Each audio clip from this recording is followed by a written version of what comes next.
Hello students, स्वागत है आप सभी का हमारे रैपिड रिवीजन रूट में। तो चलिए आज जो टॉपिक इस वीडियो में हम रिवाइज करने जा रहे हैं। Yes, oh this is the English one. Yes, hello students, welcome to the rapid revision route and today we are going to revise the topic input tax credit.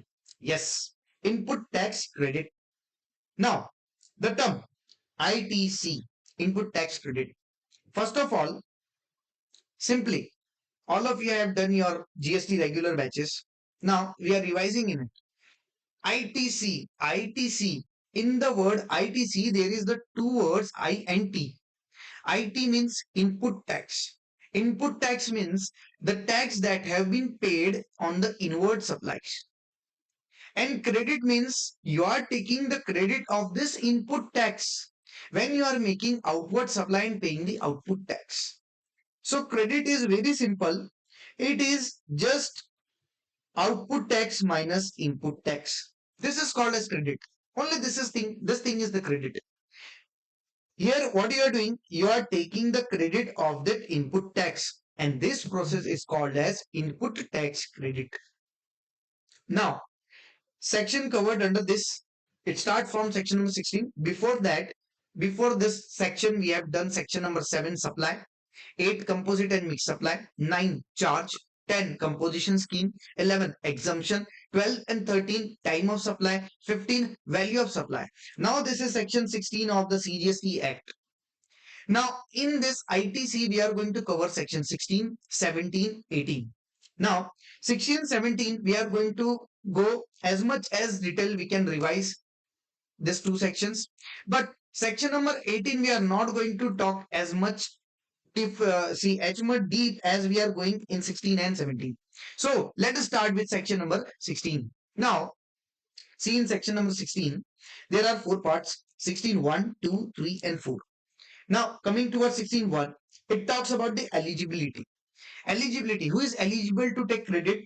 The registered person and the person who is supplying in the course or furtherance of business, and when the amount is credited in the electronic credit ledger. See, these three are the eligibility criteria. If these three things are present, then only you can take the credit. Yes, this is the first step. When you are a registered person and you are supplied in the course of furtherance of business and your amount is being credited to the electronic credit ledger, only then you can have ITC. Now again, what are the conditions you have to fulfill? Section 16.2. 16.2 clause A. You should be in possession of a proper tax paying document. Sir, what do you mean by tax paying document? Say any tax invoice, bill of supply, debit note, credit note, like these things. You should have possession of these documents to claim your ITC. Yes, if you want your ITC, you should have a possession of these documents.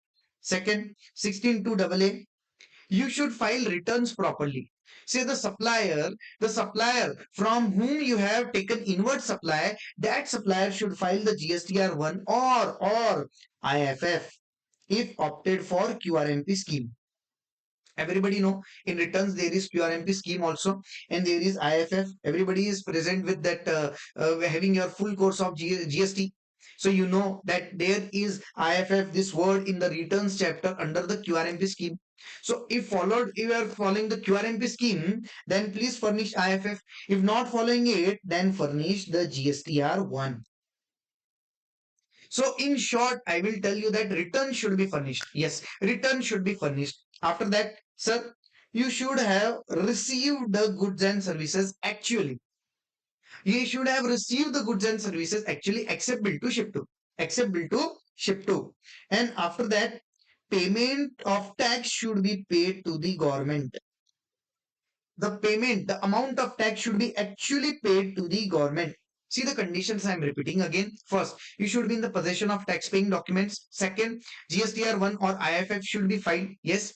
And next, you should be in physical receipt of the goods and services. And after that, you should pay the tax actually to the government.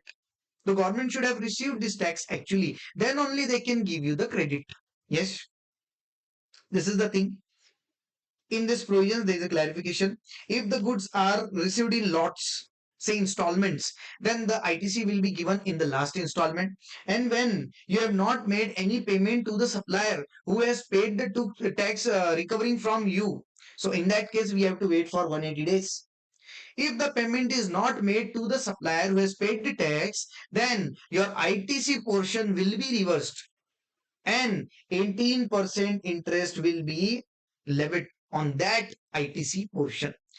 And these two things will be added to your output tax liability. And now the credit that you have taken without paying any amount to the supplier, that will be reversed. And when you will pay the amount to the supplier, then only you are be eligible to take this credit again.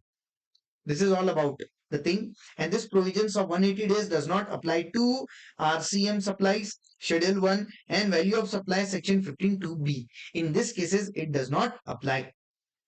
So this is all about the conditions. Now going towards depreciation. See, for example, you have purchased a car. In that car, the amount is rupees 10 lakh, car is of 10 lakh plus 1 lakh is the GST amount. It means the car is of 11 lakhs. Now, in this 11 lakhs, there is tax component also. And if you claim depreciation on the tax component also, then no ITC. If you take depreciation on 11 lakhs total amount, in 11 lakhs there is 1 lakh tax component also. It means you have taken depreciation on the tax component also. If you have taken depreciation on the tax component, then no ITC. But if you have taken depreciation on 10 lakhs only, then you will get the ITC. So it is important that depreciation should not be charged on the tax component. And the last one, section 16 for the time limit, last date up till which you can have the ITC. You can take the ITC. A registered person shall not be entitled to take ITC after 30th day of the November following the end of the financial year or furnishing of relevant annual return, whichever is earlier.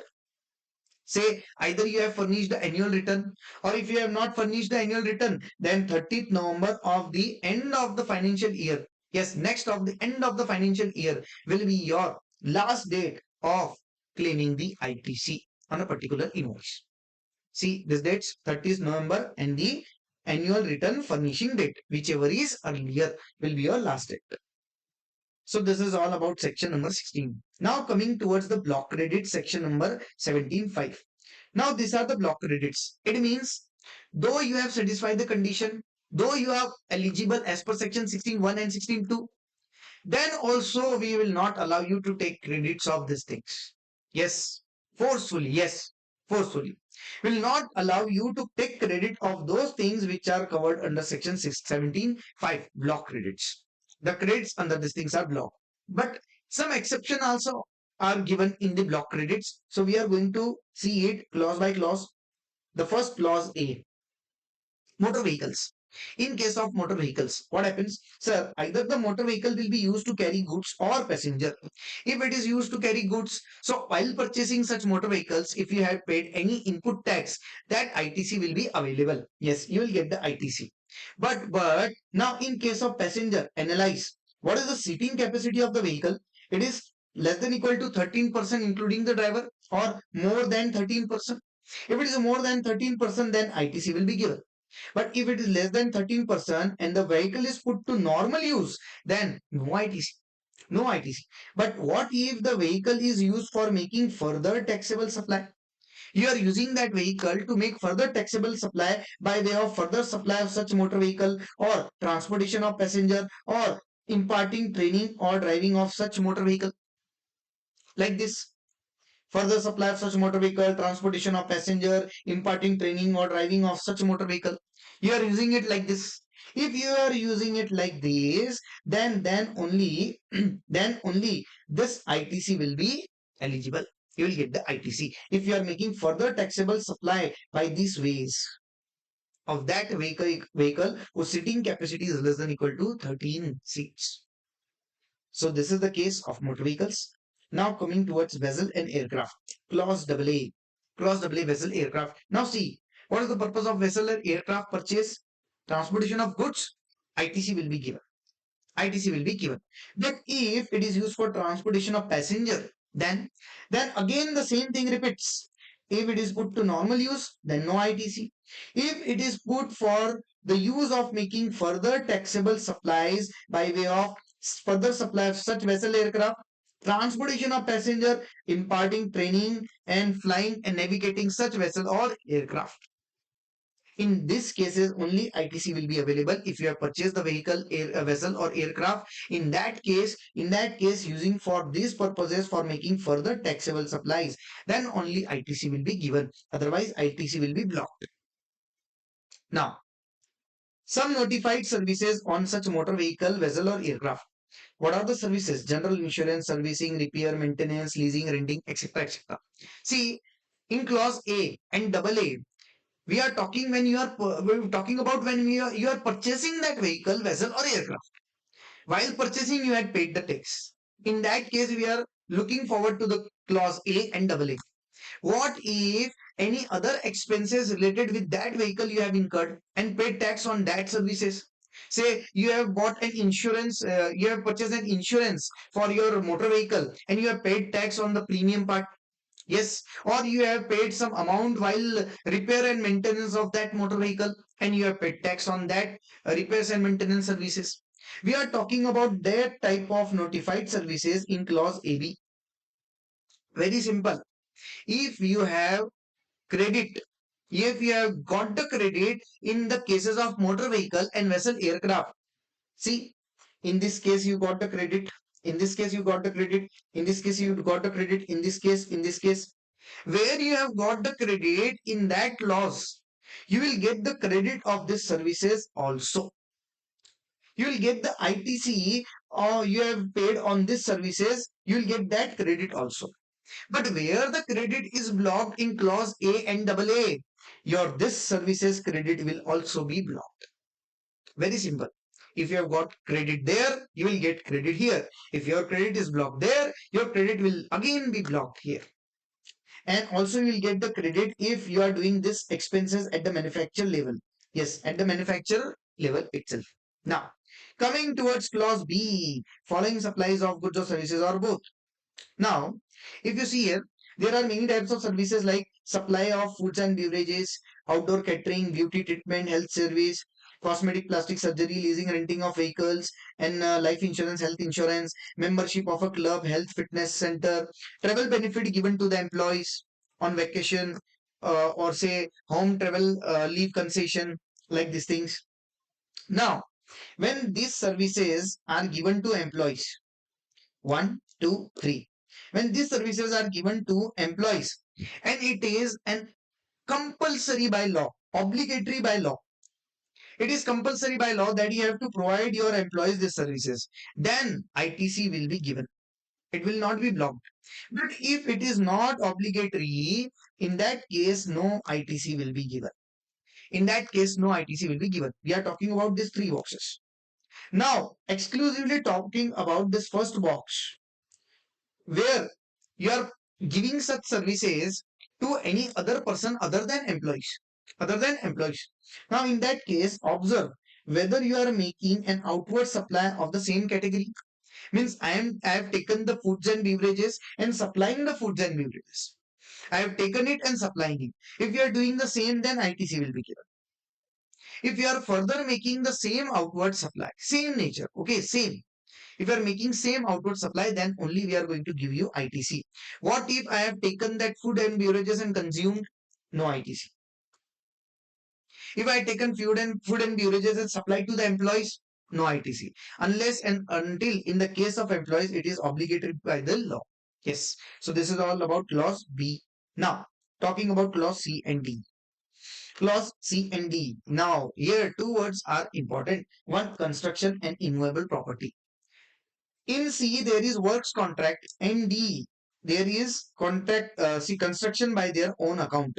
Either you are going to give the construction contract to some another person, or you are going to construct that immovable property by your own. So, if you have given to the works contract, clause C. If you are constructing by your own, then clause D. Now, talking about both the clauses C and D, there are two common words: construction of immovable property. Now, first of all, sir, construction. Construction means Any type of construction service includes reconstruction, renovation, addition, alteration, repairs also, up to the extent they are capitalized. Concentrate on the important word capitalization. If these expenses are capitalized, then only it will be termed as construction. Otherwise, it will not be termed as construction. If not termed as construction, then can it be represented in clause C and D? It will come under C and D? No, because there is only one word, construction. If the expense done on that immovable property is within the meaning of construction, then only clause C and D will be applicable, otherwise not. If not applicable, then very happy, ITC will be given. Because clause C and D talks about block credits. Yes. Now, sir, the expense is within the meaning of construction. Now, what is the meaning of immovable property? Immovable property means other than plant and machinery, any immovable property. It means plant and machinery is not covered under the definition of immovable property. Hence, no clause C and D will be applicable on immovable property, plant and machinery. Yes, only plant and machinery, because other than plant and machinery is given. Now, if no clause is applicable, it means plant and machinery, ITC will not be blocked if it is under the meaning of plant and machinery. So, sir, what is the meaning of plant and machinery? Means any apparatus, equipment, machinery fixed on the earth by a foundation or structural support. You are fixing this machinery only for the purpose of producing such goods which you can make outward supply. Which you can make outward supply. So you can make outward supply that goods and services you are producing. Yes. So that plant and machinery will be covered under the definition plant and machinery. But plant and machinery is not covered under the definition of immovable property. Hence the credit will not be blocked. You will get the credit. But the following are not under the definition of plant and machinery. Land and building, other civil structure, telecommunication towers, pipelines outside the factory premises. Hence their credit is blocked. Hence their credit is blocked. And other immovable property, their credit is also blocked. Unless and until there is a term subcontracting. When you have input services, from any other person for construction of immovable property, and you are doing a subcontracting, then ITC is available. Otherwise, ITC is blocked at each and every level. ITC is blocked at each and every level. Yes, coming forward. Section number 10. Yes, we have seen this in composition scheme also. That a composition the composition dealer is not eligible for ITC. No ITC in this case also. Yes. Goods or services are both received by NRTP. NRTP, non-resident taxable person. Goods or services received, no ITC will be given other than imported goods. This thing I have discussed in registration chapter also. Goods or services, yes, here I will highlight one word, corporate social responsibility. While performing the corporate social responsibility, if you have paid any tax on the inward supplies, you will not get the credit of this inward input tax, which you have paid for fulfilling the corporate social responsibility. No ITC. Now, personal consumption, no ITC. Goods stolen, lost, destroyed, written off, gift or free sample distributed, no ITC. Yes, and tax paid according to the provision of section 74, 129, 130, no ITC will be given. Now, coming towards the last section, section number 18. Section number 18, availment and reversal. See, I will tell you this thing in a very short description. See, what happens, for example, now I am unregistered person. Today, my turnover limit is crossed. As per section 22, my turnover limit is crossed. As soon as my turnover limit will be crossed, I have to do registration. Yes, it means I have to switch from unregistered to registered.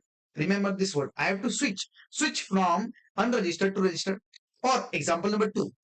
Up till now, I am composition taxpayer. But somehow today my turnover of 1.5 crore has been exceeded. The limit has been exceeded. As soon as I exceeded the limit, now my composition scheme will automatically turn to regular scheme. Switching from composition to regular. Now in this two example, when I was unregistered person, I was a composition dealer. At that time, I was not eligible to take ITC. But now, as I become a registered person and came to regular tax scheme, I have to pay tax right now. And now I am eligible for ITC from today onwards. But what about the past? I am having many stock in my godown, warehouse. A lot of stock in my godown and warehouse, which I am going to supply afterwards, after switching. When I will supply this stock after switching, the outward supply will automatically become taxable. But I have not utilized any ITC on this stock. So what can I do? In such case of switching, when you are not live eligible for credit and automatically after some event you are eligible for credit, you become eligible for credit, in that cases you can have the credit of the stock which is in your godown, either the input raw materials or the semi-finished goods or finished goods, whatever there in the godown as a stock. The invoices you have of the last 1 year from today itself, when you become for liable for registration, from today to the last 1 year, preceding 1 year, you will count the invoices which fall in this time gap of preceding 1 year. You can take the ITC on that invoices. Yes, see, within 1 year, the invoices falling within 1 year, you can take the ITC of such invoices. See here, within 1 year, you can take the ITC. Yes, and this is all we can call it as availment of credit. And vice versa, if the reverse happen, from regular scheme you shift to composition, from registered person you became unregistered, from taxable goods your goods became exempt goods. Reverse, in that case, reversal of credit. Now you are going to claim your credit, that the balance which is in the input tax credit, now pay the balance back to me, because now I'm not be eligible to take the credits. So this is all about availment and reversal of credit. So this is how we completed a revision of the most important portion of the ITC input tax credit. So this is done. So bye bye to all of you. Meet you in the next video of the next topic. Hello students, I am here with an announcement of our regular batches. Our regular batches of CA Intermediate Taxation are starting from 21st of September, and CA Foundation all subject batches are starting from 25th of September, and that too in 100% English language. Yes, and that too at a very shocking price. Do you want to know the details of that shocking price? You can contact on the given number. Up till that, bye bye to all of you.